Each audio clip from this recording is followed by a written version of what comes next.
Hey everybody, welcome to Love and Reload, the voice of the relocation industry. I am your host, Ben Cross, and I'm so blessed and honored to be here with the one and only Wonjun Jeong, the CEO and founder of Supermove.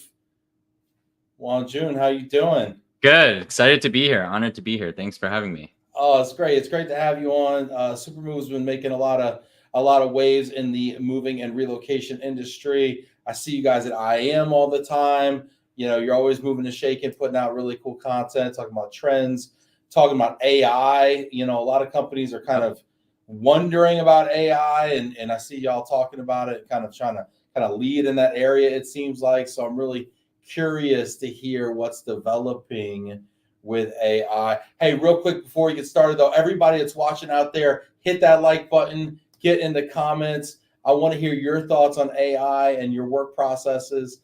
Is it all smoke and mirrors? Is it all BS? Or is there something really there? You know, and is it really there for the moving industry? I mean, I've got all these thoughts in my head. I want to hear what your thoughts are about it. Get in the comments. Let me know what's up. Annie checking in. What's up, Annie? Good to see you. Annie, what's up, Adrian? Appreciate my Glomo people supporting me. Dallas HQ, it's a rainy day. Look at Jilly in the house too from Glomo HQ. She's usually working. Honestly, when we do these, she's always working. Yeah. Jill, thanks for being here. Appreciate you. And Jana too. Happy Tuesday. What's up, Jana? David Yacob from Coleman, Coleman American checking in. David, are you still in sunny San Diego? What's up? Let me know where you're at, David. I used to work with David back in the day. Hello from Hawaii. What's up, Hawaii? Who is it? It's coming through as LinkedIn user. Who is it? Let us know. Guys, what do you think about AI? If you're watching right now, what do you think about AI? I really want to, maybe we'll just hop right into it. Doris Camp checking in here. Hi, everybody. Will Joyce Jr. It's making it so, okay, two people can be replaced by one skilled person, a good deal of tools also checking in. Yeah, what do you think about this statement, Wonjun? Is AI making it so two okay people can be replaced by one skilled person, a good deal of tools?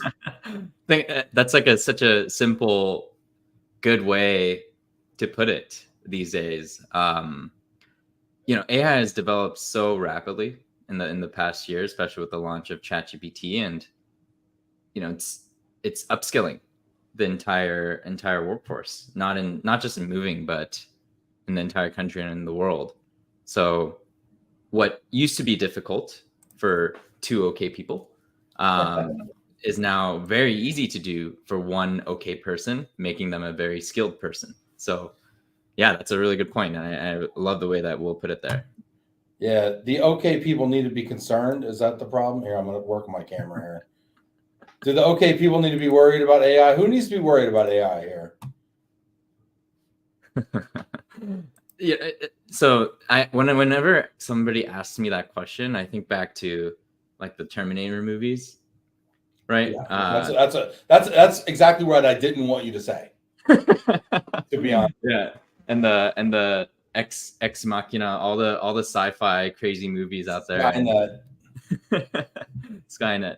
And you know, when I'm pretty plugged into it when I'm here in Silicon Valley, and you know, it's happening, but it's very far out still.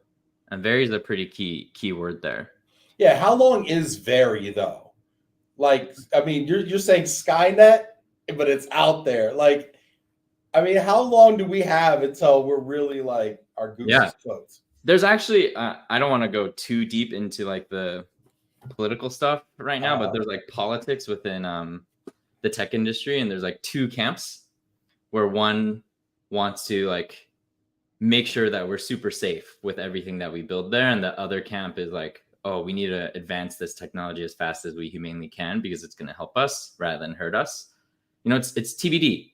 I think AI is evolving really fast right now because of the latest breakthroughs with large language models and Chat GPT.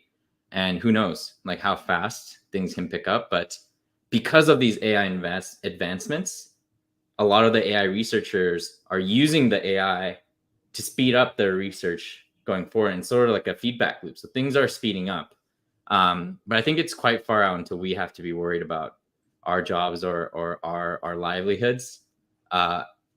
In retrospect, though, I think what's more important is learning what's happening so that we can work hand in hand with AI and make our current day-to-day jobs better.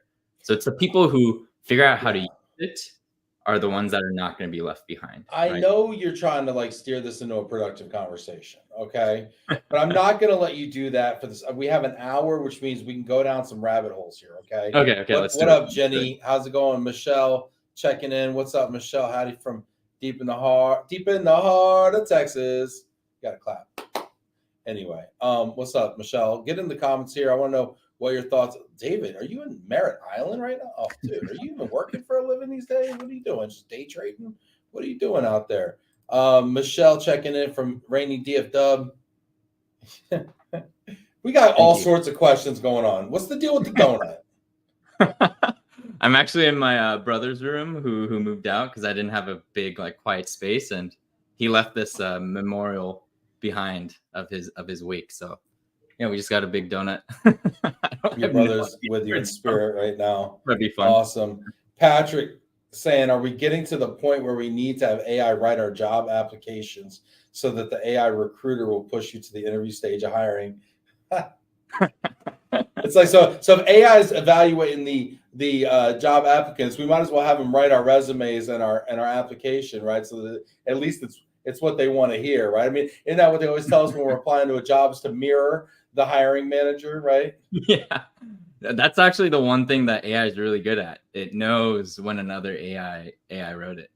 So well, guess what? So do we as human beings. Like we have like all this AI, Chat GPT, AI will write your LinkedIn post, or AI will write whatever. And we literally did this today, and it wrote something about it was writing a message to a job seeker that it was like, do you want us to write this for you? And it wrote it, and it was like, yes, we would like you to come be on the board of directors at Glomo. And it's like, no, we're looking for an ops manager in Pottstown, Pennsylvania. Okay, don't pump the brakes, AI. They're trying to replace me already. Right? It's like, we need a new chairman for Glomo. It's like, whoa, no, time out. Doesn't even pay well. So yeah, anyway, it just seems a little weird. I mean, how much is AI just gonna be talking to AI? And are we just spectators in this whole exchange? I don't know. Yeah. How did that post turn out? Did you end up using it? Or it was trash. It was absolute hot garbage. We squashed it before. AI writes fast, and we killed it before it was done.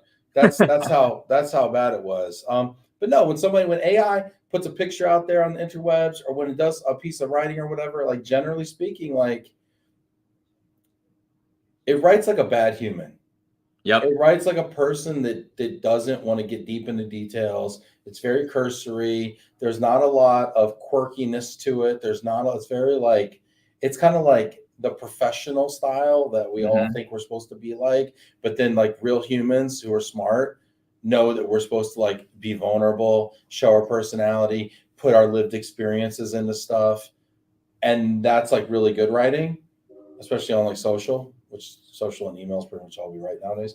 And AI just keeps it real cursory. And I'm just like, I don't know. It's not interesting to me. It's getting way better. It's getting way better though, by the way. Yeah. I felt the exact same way a year ago. Still do sometimes, but that's like a big problem that they're trying to solve. So the way that the AI was trained was that it was on like the general population of written articles online, right? All the Wikipedias, all the New York Times, they just like inserted all that data. So that's what it sounds like, which makes it sound so generic. And now they're adding, you can create versions of Chat GPT that sound more filtered down of like more casual text or like specific purposes that will return responses in that way. I don't know if you saw like Elon Musk and his Chat GPT that X put out, and it just responds. No, tell me. It responds in like memes and more casual type language. Kind of like what we would do. Yeah. So is that his solution for when people stop using X because he's ridiculous? Then he just gets all the AI, because he was complaining first that half of Twitter was bots anyway. So now he's just leaning in. He's like, well, let's just make better bots and make a better Twitter. We'll call it X and make better bots. Yeah. Karen says I'm 100% correct. Karen, actually, that's my love language. Please continue. Keep that up. You can always say that. You will not be banned. You have a lifetime no ban here on Love and Relo. All right, but let's talk. Let's get to the heart of the matter. You've allowed me to go down this rabbit hole long enough. Let's get to the useful stuff. How is AI actually inserting? How are we inserting it into the business process for like moving companies? Let's just say. Yeah. So it's still TBD. All we know is that there's so much opportunity, but the exact way to place it is something that we're actually working on every day here at Supermove right now. Supermove, for those who don't know, we do like software for moving companies. It's like an operating system for moving companies. And you do a lot of tasks day to day at a moving company. You send emails, you respond to customers, you book moves, you dispatch crews and trucks. And in each of those daily tasks, sort of what Will mentioned, it's sort of a question of like, could I use AI to send this SMS that I'm going to write up instead of myself? Could it do a better job? Right. And in fairness, that type of stuff is very rote. It's very repetitive, right? It's like ETA, 8 a.m., bring 100 small boxes, 50 medium boxes, 25 large, it seems to be fairly repetitive, no? Yep, exactly. Yeah, there's so much like very repetitive, repeatable tasks that every single moving company is doing today using really expensive hours and labor hours to complete. And, I think very soon here, a lot of those like very simple, repeatable tasks that we haven't been able to solve with software yet can be solved with AI. It's funny you say very expensive hours, and I would challenge that a little bit because I know what move coordinators make, right? And Sure. And it seems like their wages have been a little depressed for a while, right? Yep. Because their work is not always valued, right? Because a lot of it is repetitive data entry, data output. The work that's super valuable that a move coordinator does, talking to a customer, making them feel heard, valued, convincing a driver to go the extra mile, right? There's like a trust bridge there that move coordinator is. And if their time was 100% being the trust bridge and like 0 to 5% of the data entry, the quality of their work and the value of that on a whole level would increase, and I think wages would increase. Kind of to Will's point, because now if 5 move coordinators could do the job of 7 or 8, now you can actually make an ROI case for paying move coordinators more. Exactly. I think we calculated that in a day of a typical move coordinator across our customers, maybe like 3 to 4 hours a day, like half their day is spent on that very repetitive work. And if these coordinators are given AI tools to manage all of their repetitive work so that they can do exactly the value add work that you talked about, exactly like more profit for the moving companies, they can grow faster, and wages can go up for the skilled employees that are really, really good at that. So there's also a lot of, and I don't know if you ever encounter this, but there's some really antiquated systems within the van lines. Like I literally worked at a moving company that had green screen technology only 3 years ago. I worked at a moving company where there was a typewriter on both floors. It was a 3-story building. There was a typewriter on floor 1 and floor 2. Only reason there wasn't a typewriter on floor 3 of the office was because it was strictly used for document storage. It was like a word processor, in fairness, but still, come on. And so I'm wondering if there's opportunities for tech, and maybe your software comes in and kind of supplants all of it. But there's some of this stuff that has to remain because it's the way that we communicate with Big Van Line and our sister agents, right? So does your software plug in to these legacy systems and create some automation and efficiencies there? Or is that possible, or what? Yeah, little bit different. Does it speak DOS? Yeah, a lot of the van lines now that we're partnering with or beginning to partner with, they're building some improvements within how we can interact with those core DOS systems. All software systems are core DOS systems, right? But they just have like nice UIs in front of them, new nice interfaces, and that is Supermove. So Supermove can help you like manage all of your day-to-day operations and then interact with those boundary systems so that people don't have to. And that's the path that we want to get to. The way that AI plays into that, AI can actually help make those interactions with those systems a lot easier. So here's a really good example. If you're doing moves for a RMC and you get a bunch of these paper contracts, you probably have people in the office that are typing these contracts into other systems line by line, right? Letter by letter. And instead, if you use AI to read that contract for you and parse out the information, you can actually sync that over to your system without having to spend the manual entry doing that. So there's a ton of opportunity for tech to replace and make those interactions a lot easier too. I really like what you're saying there. I think for a long time we overinvested in customer facing technology because customers were buying the sizzle. They were buying brochureware. I think we underinvested in technology to streamline back office processes that would make us more efficient, that would make us more profitable, that frankly would give customers what they really wanted, which is speed. See, it's not like service and bells and whistles. I mean, customers really want speed. To me, speed is service. We used to talk about, oh, I have the best service in the movie industry. It's, like our movers were showing up in tuxedos with white gloves, and had British accents or something like that. It's not the case. Nor is it what the customer wants. Customer doesn't want, Jeeves to move them. They want you to be on time. They want you to be quick. They want you to get to the destination, and they don't want a whole bunch of paperwork and a whole bunch of inconveniences in the process. They want to be slick and streamlined, right?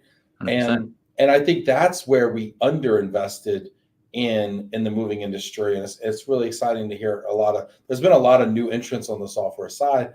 What area of the game, if you will, do you feel like you're kind of maybe, I don't know if you use the term disrupt. I use that term. Where do you feel like you're maybe disrupting and adding the most value? Yeah. So I want to touch on that point, and sort of why that happened. Sure. The super like consumer focus versus the inner office It's focus. consumer focused. It was RMC focused. It was corporate client. It was just all the people, all the buyers. I'm sorry. Go ahead. Yeah. So we been saying for a while now, and as we've worked with so many different moving company owners that are extremely amazing, we don't think the moving industry is tech adverse. We actually think they're just underserved by innovation. So if you look at, let's say, moving versus I don't know, like restaurants and construction, there are really good software companies that are purely focused on restaurants or purely focused on construction, and they started back in maybe like 2000 or 2005. And what the if you think back to 2005, like no one was on smartphones, no one had tablets. But by that point, those companies had built like a really good like inner operating system. And then they added the mobile phone and the tablets on top of that. And those industries just like started flying ahead, right? Right when you walk into a coffee shop, you see a tablet. If you run a construction project, all the people out on the field are on tablets. And for moving, that didn't really exist, like a big like tech company that is focused on the inner office side first. So what happened was, a lot of like more like thin layer tech companies sort of came through, like, hey, we just offer the tablet side so that you guys can have these tablets. We just offer these mobile phone apps so you guys can have these mobile phone apps. But then what people and no one really truly solved in an easy, effective way was that back end. operating system. That's why the van lines are still stuck on, DOS, right? So now for us at Supermove, we want to solve that problem. We are solving that problem, like making that inner office operations like a true, seamless, simple operating system that anyone can use and anyone can learn. And people were, when I first started this company, people were like, dude, like, what are you doing? Like, moving companies. Yeah, I was gonna ask that. Like, why the hell are you in the moving business, man? I mean, if you're actually like good at software and technology, like you could go do a whole lot of more interesting businesses with a whole lot more ROI, because all I hear is these movers complaining about how they're not making any money, and so it's like, wow, we should go do that. You know what I mean? It's like, why the moving industry?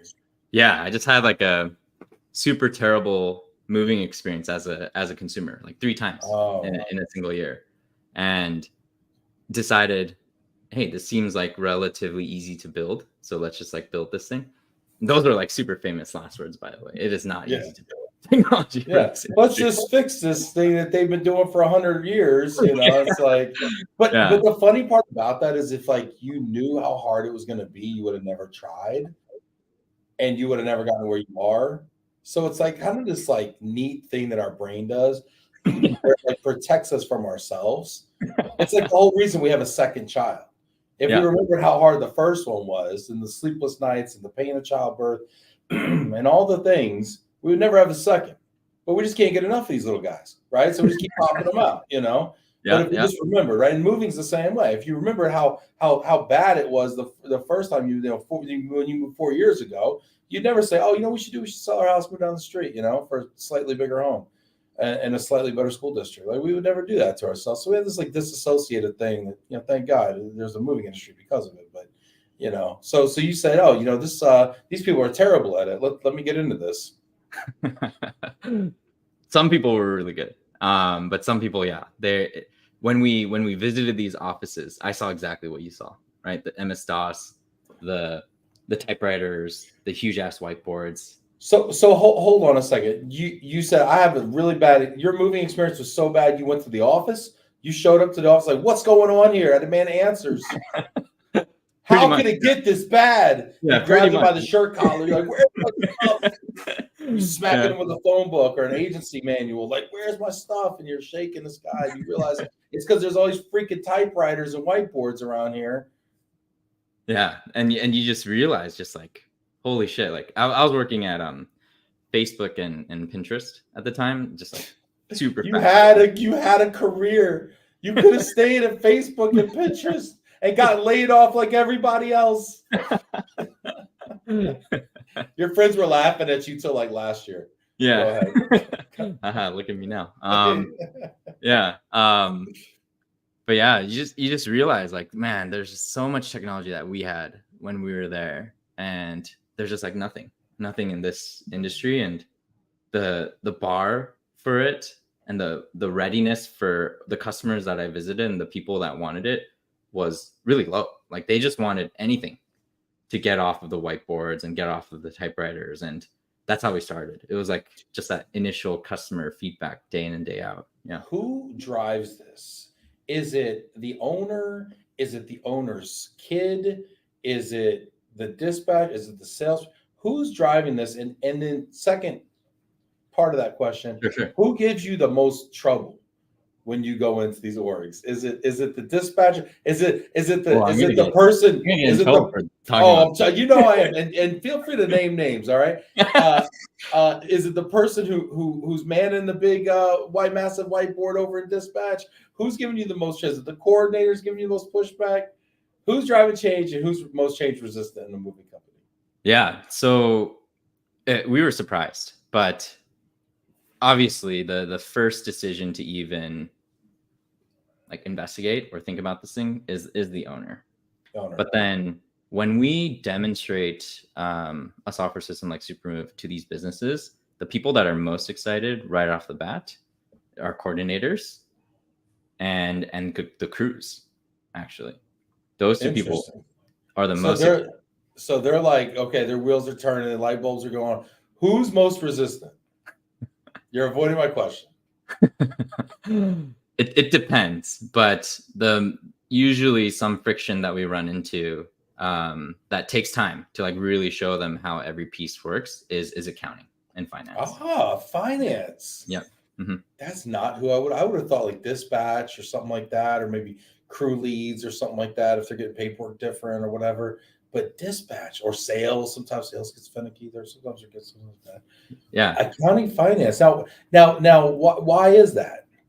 So the way that we built Supermove initially was like, because we visited all these companies, we talked to every single person in there and was like, what can we do to make your life better?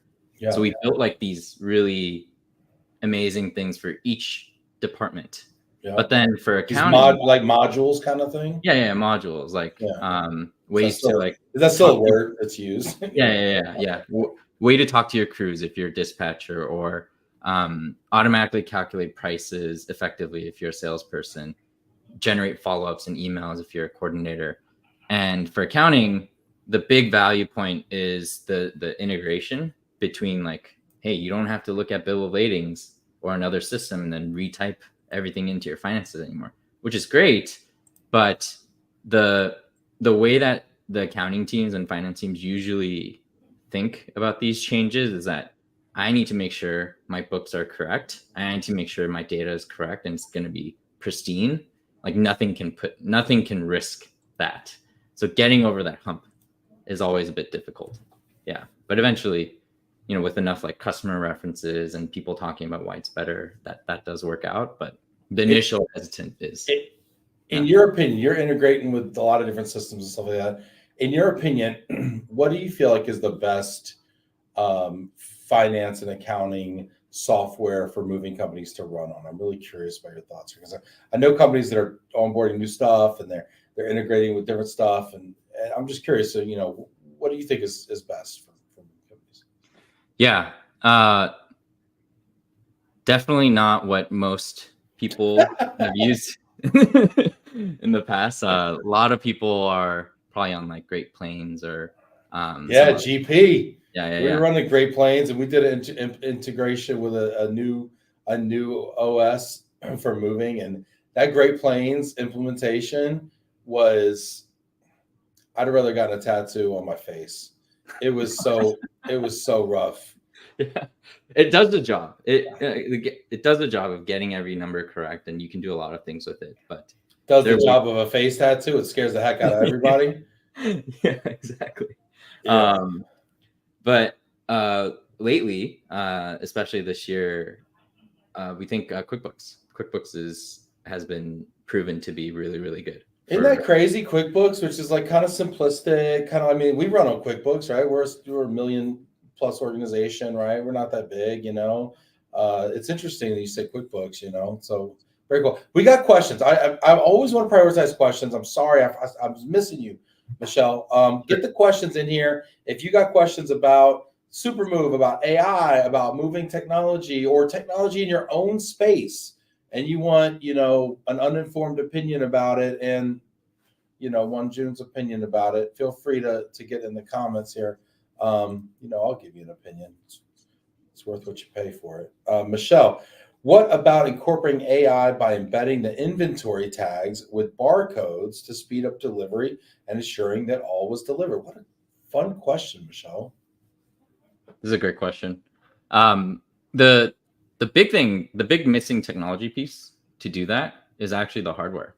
A really easy to adopt hardware tool that can scan like RFID, because QR codes and photos might not be as accurate, or using AI to like scan the labels might not be as accurate. You actually just really need to know what chair and what table that was, and using RFID and barcodes is probably the best solution. But it's tough to get like. Well, RFID tags would still need to be. I mean, that's hard. That's hardware in a way, and then you need to affix them. Yep, exactly.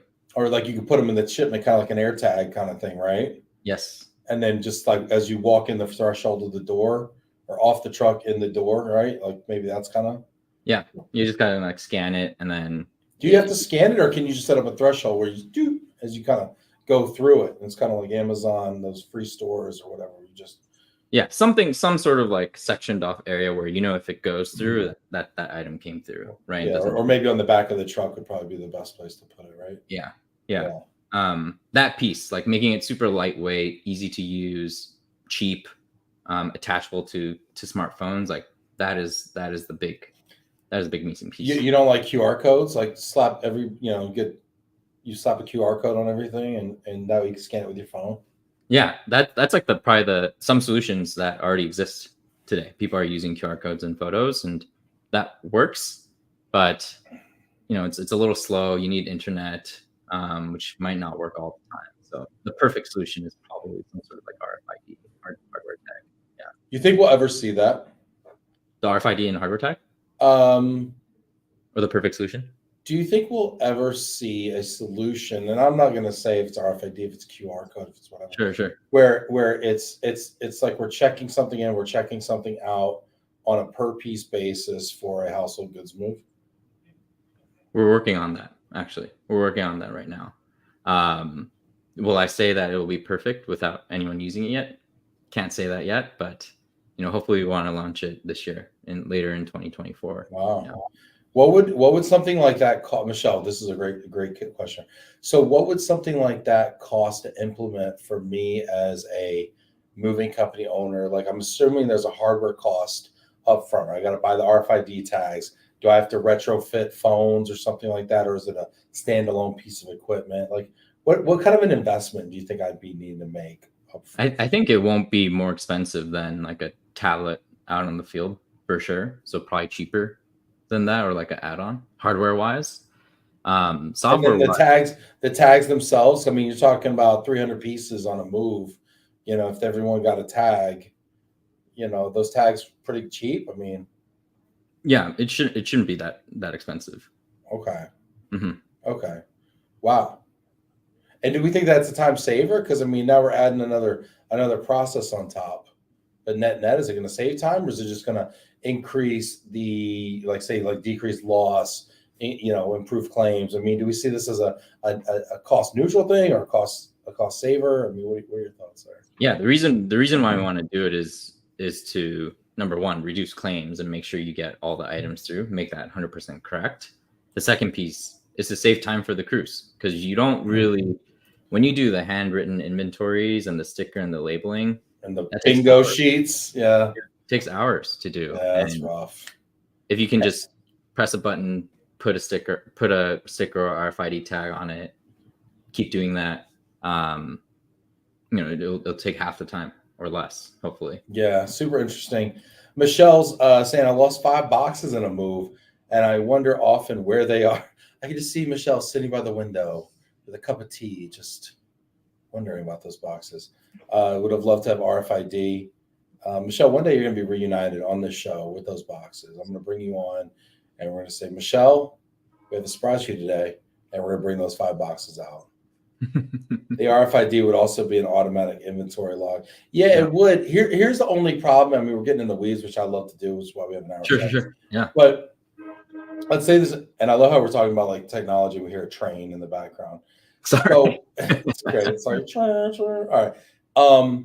So we're bringing these things in, and you got everything from small 1.5 cartons to a sofa to whatever, right? I mean, gosh, a lot of times the cushions are taken off the sofa. So would you have an RFID tag on each piece of a shipment? First question. Would you have to, right? Yes, unless you want to like take a photo of or itemize something differently with like stickers for things that go inside of boxes to save time. But yeah, you could put everything on each piece. Okay. Would the RFID tag be in the piece, or would it be like a sticker, like how we have the label system today?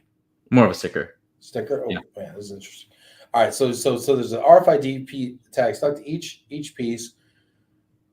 Now we bring that in, that sofa, and now it's like, all right, so we check it in as it comes in. I'm thinking like a self-checkout, right? Or like the store, it comes in, and now it goes in the home. Now there's the unwrapping or unboxing of that stuff.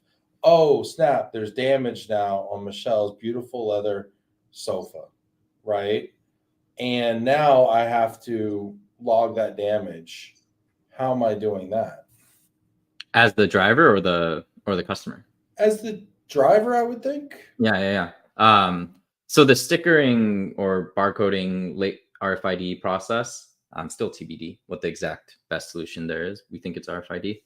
After you put it on, you take a picture, and then you have it like pops up with like the condition or the damage tags, and you can label that in the right location of that item. It's very similar to household descriptive inventory, but you do it pretty fast on an app on your phone. And then when it comes out and there's new damage, you would log the same thing, take a photo of it so that your company has record. Okay. Yeah, because you're scanning it in like at the door, at the threshold or whatever, Mm-hmm. and then you have to go back to that piece when you unwrap it and discover damage. Yep. And then because you just scan it, it will automatically load that item on your phone, which you can then take a picture on it right away. It's like an automatic inventory, right? Automatic lookup. Yeah, I mean, Michelle literally is on the same page as you here. Yeah, exactly. Has Michelle been working with you to develop this product there? Yeah, we might Michelle to join the call and ask about you might want to hire her. She's really smart with this kind of stuff. I tell you what. Love to connect. Yeah, she's great. She's great. Highly recommend Michelle. So this is really fascinating. Are there other areas where you see innovation like really pressing for the moving industry? Other than AI and driver inventory? Well, the AI and the driver inventory. Or is there another piece? I mean, it's like here's a big ask, and I want to hear your thoughts on this. And I don't know if you really. Oh, hold on, David. David's got a question. David, you're top of the prayer list, brother. David said, "What about damaged items that are not captured while the driver is there, and it's 3 days later?" I feel like there's some trauma baked into this question. So. Yeah, I can sense it. Yeah, it's a good question. So the most important piece of that wasn't a pun. You have to take a good, accurate photo up front. And maybe several photos, right? You're looking at a dresser, right? I mean, it's got 6 sides to it. I mean, Yep. So like a quick photo or scan using your phone so that you can prove that wasn't the driver when they dropped it off. Especially important when you like drop it off, you do this. And technology can help you do that.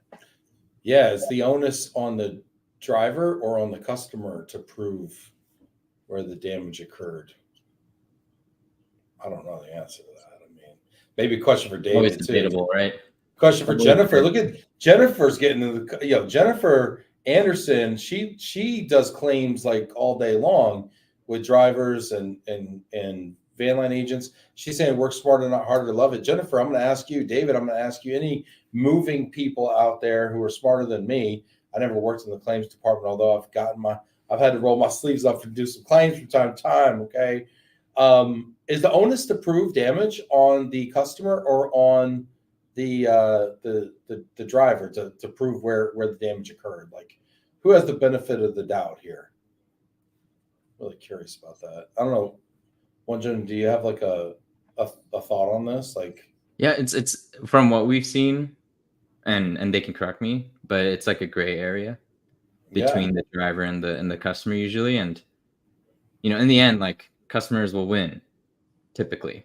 So if they press hard enough that it was your fault, do you deal with that claim and make it go away, or do you fight the legal battle to fight that cause? And usually almost every moving company will try and make that claim go away and avoid the review. So the review is the ultimate. Yeah, exactly. So then in the end, if as the moving company you can prove that it wasn't the driver using technology, then you have a leg up on the customer, and the customer will be pretty hard pressed to keep pressing that. So yeah, hard to do without good, accurate data and photos of what the items look like after you dropped it off. All right. I want to ask you the one piece of tech that when I talk to clients all the time, the one thing that they just like always go back to that they want to see besides getting rid of the bingo sheets, which we just discussed there, was knowing where a shipment is in transit, shipment tracking, like real time, Like I ordered a package from Amazon. I know it checked out of the Kentucky warehouse. I know it checked into Georgia. I know it's en route in Florida. I know it's out for delivery. Like they want to see that. What are your thoughts on that? Yeah. So the reason why we first started Supermove actually was because of that problem I had. My movers just like disappeared for 2 hours. My new apartment was 15 minutes away. I was like, where The hell? truck, like the mover, like they loaded up in Origin, and then a 15-minute drive turned into 2 hours. Yeah, 2 hours. And I was waiting outside. I was calling the dispatcher, which I didn't know was a dispatcher at the time. I was like, where the hell did these guys go? And they're like, oh, I think they'll show up. I think they'll show up. Yeah. Was it an hourly move too? Yeah, it was an hourly move, a local move, 15 minutes away. And they finally show up 2 hours later. And I asked them like, oh, where the F did you guys go? And they're like, oh, we took a lunch break. And I was just like so blown away, right? Like how could a business in today's day how could you eat on the clock? And I had to like pay for that time too. And I don't know. That just enraged me so much that I wanted to fix that. Because if you called it Uber or Lyft, you could track everything on your phone. You know exactly where they were. And they had all my stuff. Like I wanted to track. That's really scary. It's like one thing when somebody like just ghosts you, but when they ghost you with all your worldly possessions, that's whoa, hold on now. That's grand theft. So that was a big deal. But what I've also learned is on local moves, super valuable to do this for the consumer.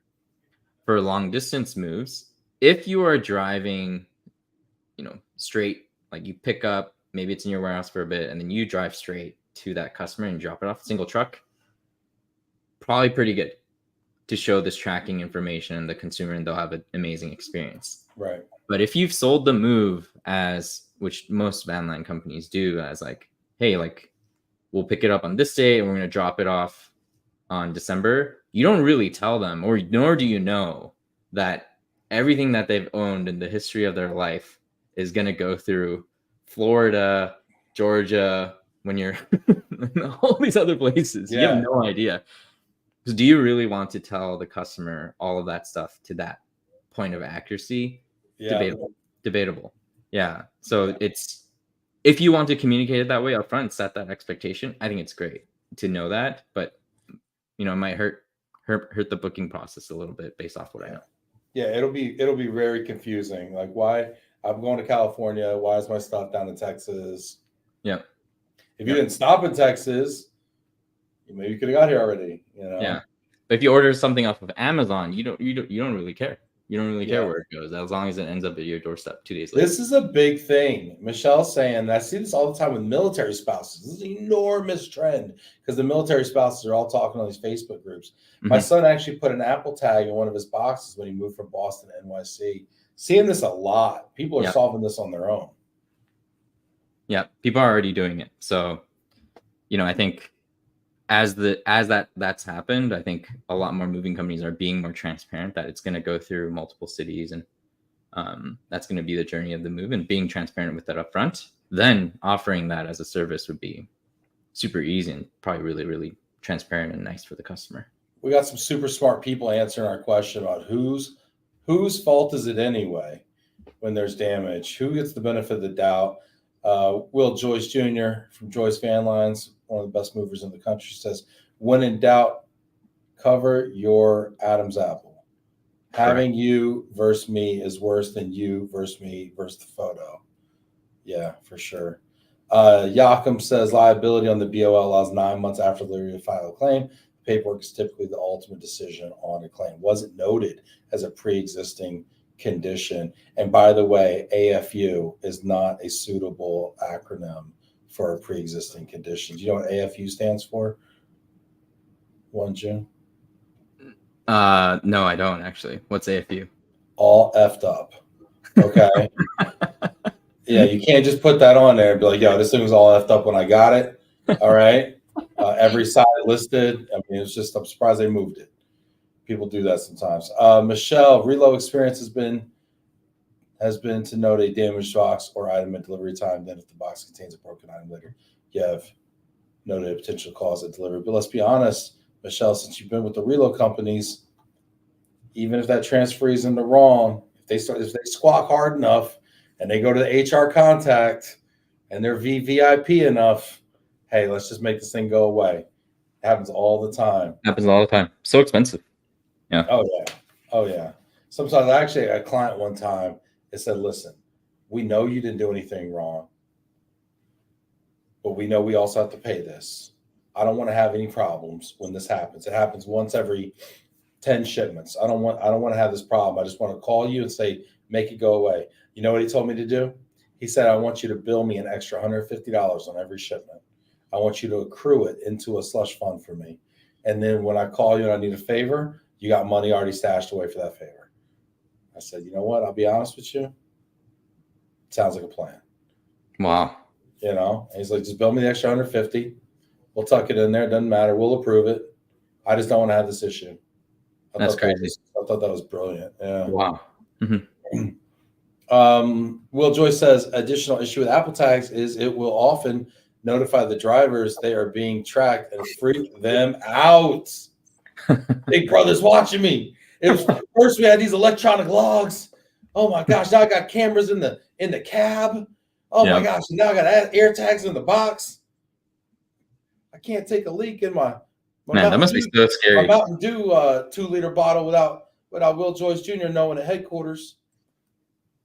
Oh my gosh! Yeah, these drivers, man. We have enough trouble trying to keep these drivers in this business. We stick an air tag up the butt, man. I don't know what they're gonna do, man. Oh my gosh. Anyway, what's the craziest request you've gotten from moving companies, though, from a tech standpoint? Any feature requests? I know clients always love to put like new feature requests in. I mean, is there anything like that that's kind of like, or maybe been interesting or crazy or wild? Surprisingly, like nothing has been like, oh my gosh, like why are you asking me this? This is like too crazy. Most of the I would say 99% of the feedback usually makes a shit ton of sense. Like, yeah, I can totally see why this would be helpful because there's just so many things that just haven't been done yet. And usually the feedback is like around, we really need this stuff. And I look at it and I'm like, oh yeah, that makes sense. Right. We got time for one more question for Wonjun before we get into our overrated, underrated, and we've got a really fun overrated, underrated for you coming up. So if you got one more question, get in there. I'm going to ask you though, as someone who didn't grow up in the moving business, unlike a lot of us, right? You worked at Facebook and Pinterest. For me, it was the only job I could get. I mean, so we're obviously on different levels here, okay? But what was your biggest surprise coming into this industry? Like, obviously, you had some preconceived notions about the impact you could make and how you thought you could innovate. But what was something that really surprised you? The people, for sure. How so? When you're in like that tech bubble, which I'm so glad that I'm not anymore, you get stuck in a way of thinking that everyone sort of thinks the same way. And you underappreciate like what actually drives the backbone of the US economy and the economy in the world. Yeah.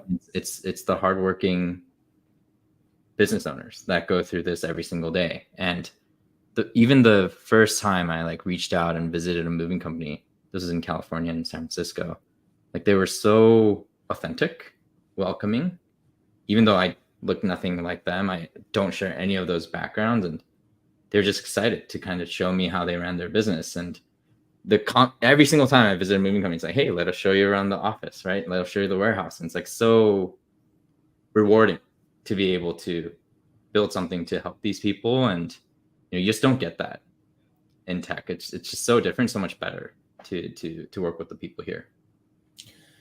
Yeah, the people in the moving industry are super proud of what they do and how they do it. And when done right, I mean, it's a craft, and every day it's hard work. And I think this, like, after you do hard work, I don't do a lot of hard work. I work hard, but I don't do a lot of hard work. But when I occasionally do, I'll tell you what, you feel different afterwards. Yeah. And these men and women feel that way every day when they leave the job, which I think is also kind of cool too, especially this day and age when we try to get as far away from doing, working with our hands and creating things in real life. And we spend so much of our day online on the computer in this virtual world. I think it's real salt of the earth kind of people that are doing that kind of hard work on the curb. Yeah. Michelle says, what a great answer. Yeah. Thank you. It is a great answer, man. That's really cool. Your experience is very different than mine. They all hated me, honestly. Here's one thing. You never wear dress shoes to a moving company. I learned that. You don't wear dress shoes, you don't wear a suit. Okay. You do that. That part was actually similar with tech. Yeah, with tech. Yeah, so you're already in the jeans, the sneakers, the t-shirt. Yeah, that part was very yeah. Dude, I used to wear suits to work all the time. I go to the warehouse, man. They'd be like, they make fun. Oh, what you got your dancing shoes on? Where you going dancing? Yeah. And then you have to say something about their mother just to get some respect. You know what I mean? It was like terrible. Yeah. Hosea says, Wonjun, if you ever in Seattle, stop by a Versal. Oh, awesome. Yeah, 100%. Should be there soon. Is amazing. They are the best, in my opinion. I'm biased. International freight forwarder, international mover. They also do a phenomenal job with small shipments. They are a global client, full disclosure, but Hosea is one of my favorite people in this business. Anyway, hey, you know what? Without further ado, let's play a game. You want to play a game? Yeah, let's play a game. Sweet. All right. So we got this game we play every day on the show called Overrated, Underrated. Do you know how to play this game, Wonjun? If you can remind me, that'd be great. Yeah, super. There's 2 rules, okay? First rule, I'm going to give you a topic. You're going to tell me, is it overrated or underrated? You only get 2 possible answers, okay? Don't get cute, all right? Mm-hmm. Second rule is I'm going to tell you if you're right. Okay. All right, he gets the joke. I like it. Let's go. All right, so overrated, underrated. Oh, and by the way, if you're watching this right now, today and today only, you get a vote too. So hop in the comments, let him know if he's right or wrong, okay? Sorry, I know we're supposed to be nice to people, but whatever. All right, here goes. Overrated, underrated. Peak season. Overrated. Peak season, overrated. Peak season, overrated. Explain yourself. I have to explain myself? Yeah, you got to explain yourself. It's my show. I get to make the rules up as I go along. So, I visited probably almost 1,000 moving companies now in the US. Wow, that's a lot. And you see tons of different types of moving companies, and the best performing ones, everyone, I agree 100%. Peak season is like super busy, things are going crazy, things are chaotic. You can never kind of predict what's going to happen this year versus last year, but it's sort of the same story every single year that I've been a part of this industry. And some of the best companies, what I've noticed is that every year during peak season, they're way better at handling some of the biggest problems that happened the previous year when I visit them again. And they keep improving on that. And they talk about, they don't accept peak season as like a year or a part of the calendar year where things just have to be crazy and things have to be broken and the same shit's going to happen over again. Like there will be some things that you definitely can't solve, but some of the best companies that I've seen, the year after that, they've like set up systems and processes, they've invested in new technology, or they've done things to make sure that when this peak season rolls around, we're not going to face the same challenges that we did last year, and we're going to improve and be better. So I love what you're saying here. I don't agree, but I love what you're saying here in that it's overrated, in that you don't have to be pulling your hair out during peak season. It doesn't have to be a complete and utter cluster. And when you look at great companies, they handle peak season with a bit more calm and coolness than companies that I've run in the past. Okay. Because they don't take more than they can handle. And they don't try to overextend themselves or overexert themselves. So I like what you're saying there. But I'll tell you, coming off 2023, when we didn't have a peak season. Yeah. I mean, peak season is like Black Friday, right? Black Friday in retail is the day everybody goes into the black. They stop losing money. They make a profit, right? Because the holidays. Well, I mean, I don't know what the date is, but like, let's say July 5th is like Black Friday in the moving business. From then on out, you're doing all right. But if you don't have a peak season, like honestly, there's all the profit for the business. And we didn't have a peak season last year. 100%. So as much as like we hate peak season, oh my gosh, how many peaks do I got on my belt? Oh my gosh, every peak takes a week off my life, yada yada, right? All the things we say, and it's true. Man, without it, we almost went out of business as an industry. So it's kind of and then because that's the hay that we make, that we store for the downtime, for the winter, i.e. the time we're in right now, that gets us to the next peak. That's the cash, that's the surplus, right? So I worry about a lot of moving companies who are living peak season to peak season and didn't have one last year. So it'll be interesting to see the ramifications of not having peak. Ironically, we've been begging for flat demand curve so we could staff to it and have a regular life, right? This past year was the first time we kind of had a flat demand curve because it never went up. Exactly. It just was like, you know what I mean? Yeah. It's like one of those be careful what you wish for things, right? Yeah. I think the wins of peak season, the benefits it brings revenue wise and the upside of it definitely will never be overrated. I think just the culture around it and the thinking around it, sometimes can be overrated. The franticness. Yeah. But you know what else though? I love it. Once you get a peak season on your belt, like if you get 2 peak seasons on your belt in the moving industry, like it becomes infectious. It's like the thrill of like game time. It's like you practice, and then boom, game. And you're like, whoo, let's go. Yeah. And you're like, I don't know. It's different. It's a different animal. It's crazy from the outside though, for sure. Overrated, underrated, AI in moving. Get in the comments here. Tell him if he's right or wrong. Wonjun. Underrated. AI. Underrated. Oh, underrated. Okay. Huh. I don't know. Today, presently, or like in the future? Already today. Yeah. There's so many good moving companies out there right now operating with very healthy margins, 10, 15%, maybe more sometimes with independents.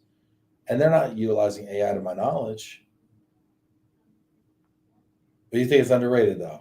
Yeah. You think it's a game changer right now? Right now, somebody installs, like, let's say Supermove or a software or starts using Chat GPT or whatever. What's that number one tool? What's that number one tool if you want to change your moving industry, your moving company tomorrow using AI? Lowest hanging fruit. Do this tomorrow. What do you say? Well, in a couple of weeks, like 2 to 4 weeks, we're launching a sales coach AI copilot tool. And everything is possible technology wise. We're just finishing the build of it now. And it's, imagine like a person that's going to do all of your sales data entry for you, teach you how to handle objections, coach you, give you follow-up emails that you can follow up with the customer with, everything that you kind of have to, everything except the actual conversation itself with the customer. Right. Yeah, it's just going to make it 10 times better. I like that because I used to work. I got my start in the call center, right, for a moving company, right, for pods. Right? That's where I got my start. And we would have scripts, and we would have people that would listen to our calls, quality development review, and people would even sidejack with us and whatever. But we didn't have that real time dynamic scripting, if you will, or dynamic coaching. So I could totally see that improve conversion rate. What do you think that would do to a conversion rate or for revenue for a company? Yeah. Some of the best conversion rates that our customers have, even without AI, is probably close to like 60-65%. That's really high. Yeah. And they're doing that already with just automated follow-ups, automated reminders, really, really good sales scripts. And we think that can go even higher with AI. Like, imagine instead of flipping through your playbook, something just pops up and you know what to say. When you have a team of sales reps, at the end of the day, you look through all of the analysis and you know who did the playbooks well, who didn't, who did the best on these objections. And you just start turning every single salesperson in your company like the best salesperson It's going to be huge. All right. Let's keep it moving. I like it. And everybody seems to agree with you. Overrated, underrated CRMs.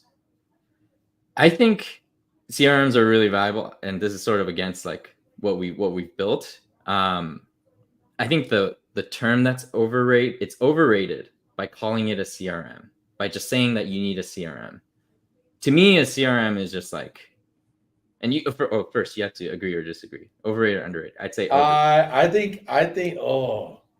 I think it's overused, to your point, but I think it's I think the term is overused, but the CRM is underutilized, underrated. I mean, I'm a company right now, and I don't know if I have a CRM or not. I have systems where we keep customer records. So I have a customer record management system, if that's what CRM means. Yeah. But I don't know that I'm utilizing it. So, like, in the proper way. I'm gonna say underrated. Okay. Even though I hate CRMs, like with every hate CRMs and like integrating Great Plains.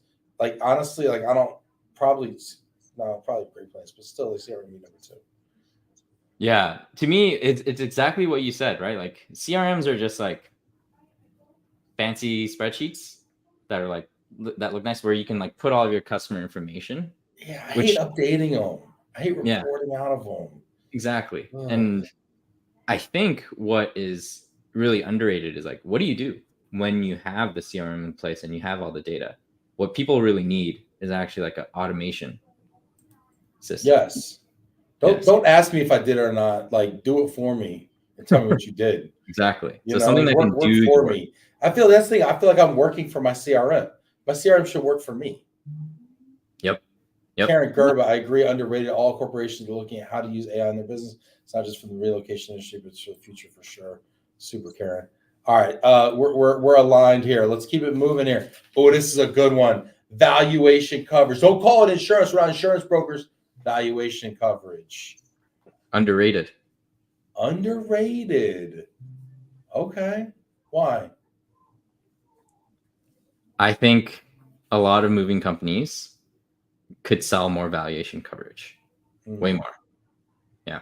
And not be too concerned with how that affects the other side of the equation with claims and customer success. Yeah. Could be a lost revenue opportunity. I think customers assume like if you break it, you're going to pay for it. And it's like, no, we're not. Did you get the coverage? No, you didn't. Did you get the LDW, the PIE? Like, when you're an enterprise rental car, no, I don't want that. No, I don't want that. Like, you didn't get it. Overrated, underrated. Old dogs, new tricks. Crews can't learn new tech. This is overrated. Really?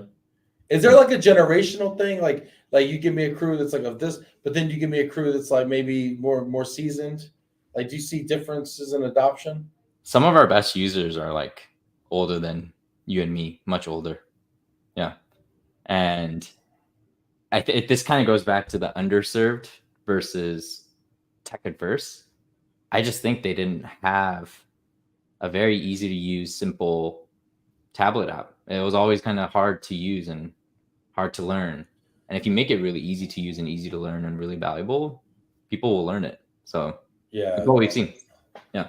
Some of that early tablet tech was very hunt and peck, very like, where is it again? Yeah, the big menus and the crazy like buttons and stuff. And so much. Yeah, that stuff is definitely, it's hard to learn that. I rarely would go out on an in-home survey, but occasionally I would do it because all the movers would make fun of me in my suit and my shoes. So I'd have to go out every once in a while just to prove that I did something around here.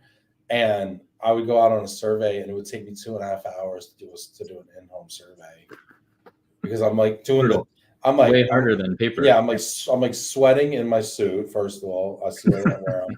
My feet hurt, and I'm over here trying to hunt and peck around this tablet while being incredibly charming and making conversation at the same time. I was doing none of it well, and 2.5 hours later, I got a very bad survey out of it, like a 20% off variance survey. It was terrible. Yeah.